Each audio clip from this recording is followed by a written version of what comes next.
Ahead tonight, another air show disaster. This time, a helicopter salute, and it ended in tragedy. We will show you exactly what happened. And next up, part one of our special report, a blood betrayal that may be the biggest medical scandal ever in our country.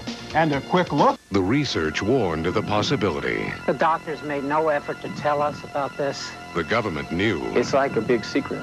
Yet for 3 years, the blood industry continued to market a product to hemophiliacs known to transmit the HIV virus. We were infected by these companies. They could have prevented it, and they didn't. Why? Maybe because it wasn't healthy for their bottom line. Well, we didn't know. We trusted our doctors. Fox 40 News uncovers a blood betrayal. An exclusive report tonight at 10. We were infected by these companies. They could have prevented it. They had lots of time to prevent it, and they didn't. That's a strong accusation from a man who claims something that should have saved his life instead may actually be killing him.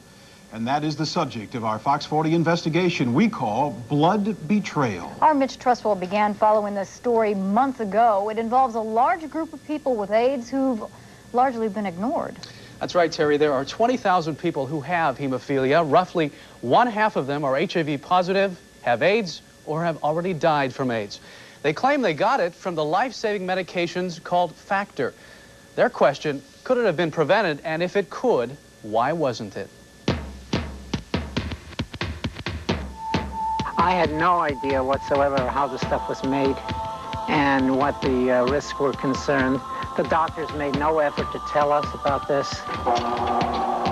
When blood banks and plasma centers in this country began screening blood for HIV, it was already too late for Michael Rosenberg. He was diagnosed HIV positive in 1985. He got the virus from a blood clotting medication called Factor VIII. It's a tragic circumstance that thousands of hemophiliacs in this country find themselves in today. A situation that few medical or blood industry leaders like to talk about. It's a great embarrassment. 90% of their hemophilia patients are dying or dead. And they're dying or dead because they were taking a medicine under their orders that they probably didn't need. Okay, Carnal. Rosenberg has funneled his anger into something positive. He created the Hemophilia HIV Peer Association, a nationwide organization dedicated to finding answers.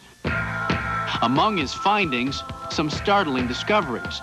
This Centers for Disease Control memo obtained under the Freedom of Information Act states back in July of 1982 that AIDS may create a problem for users of blood products.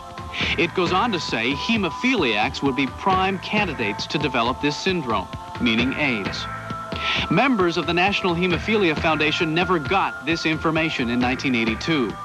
Instead, a memo a week later from the Hemophilia Foundation to its members states the risk of contracting AIDS is minimal. 3 times on this memo, the foundation reminds hemophiliacs not to change or decrease their use of Factor VIII. So for about 2.5 years, hemophiliacs and blood transfusion people were needlessly being infected. The issue received attention recently in the HBO movie, and the band played on. Is the CDC seriously suggesting that the blood industry spend $100 million a year to use a test for the wrong disease because we've had a handful of transfusion fatalities and 8 dead hemophiliacs? How many dead hemophiliacs do you need? How many people have to die to make it cost efficient for you people to do something about it? 100? 1,000? Give us a number so we won't annoy you again until the amount of money you begin spending on lawsuits makes it more profitable for you to save people than to kill them. The movie outlines what many see as this country's slow response to the AIDS epidemic. Rosenberg is now in his 8th year of fighting AIDS, and it's catching up. His dying wish remains that the truth be uncovered and that those responsible be held accountable. If these people had honor,